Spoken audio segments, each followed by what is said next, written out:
हिंदू धर्म में माँ दुर्गा का विशेष स्थान प्राप्त है। माँ दुर्गा को शक्ति का प्रतीक माना गया है।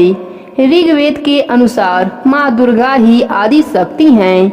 पौराणिक कथाओं में माँ दुर्गा को सभी मनोकामनाओं को पूर्ण करने वाली देवी माना गया है। इसके साथ ही जीवन में आने वाली हर परेशानियों को दूर करने में माँ दुर्गा की पूजा को सबसे ज्यादा प्रभावशाली माना गया है। नवरात्रि के 9 दिनों में माँ दुर्गा के अलग अलग स्वरूपों की पूजा की जाती है। माँ दुर्गा को सुख समृद्धि और धन की देवी माना जाता है। नवरात्रि के व्रत करने से कष्ट रोग शत्रु से मुक्ति मिलती है।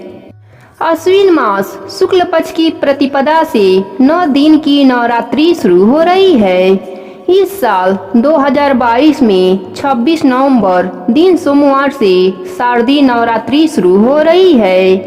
इस साल माँ दुर्गा का आगमन हाथी की सवारी पर हो रहा है। शास्त्रों के अनुसार माँ दुर्गा नवरात्रि के पहले दिन अलग अलग वाहनों पर सवार होकर आती हैं और अपने भक्तों को आशीर्वाद देती हैं।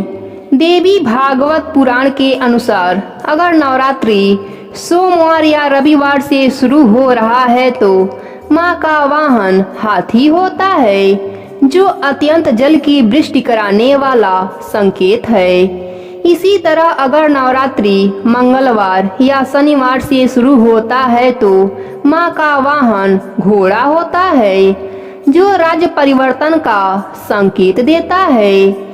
इसके अलावा नवरात्रि गुरुवार या शुक्रवार से शुरू होने पर माँ दुर्गा डोली में बैठकर आती हैं, जो रक्तपान तांडव जनधन हानि का संकेत बताता है।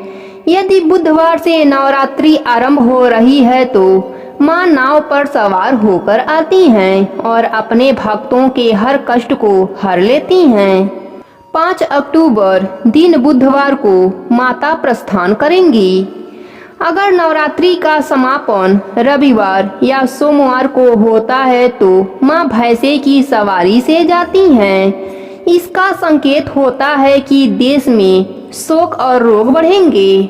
शनिवार या मंगलवार को नवरात्रि का समापन हो तो माँ दुर्गा मुर्गे पर सवार होकर जाती हैं। इसका मतलब है कि दुख और कष्ट की वृद्धि होती है।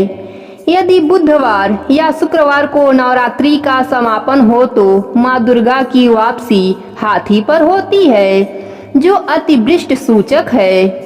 इसके साथ ही अगर नवरात्रि का समापन गुरुवार को हो रहा है तो माँ दुर्गा मनुष्य के ऊपर सवार होकर जाती हैं, जो सुख और शांति के वृद्धि का संकेत है। धन्यवाद।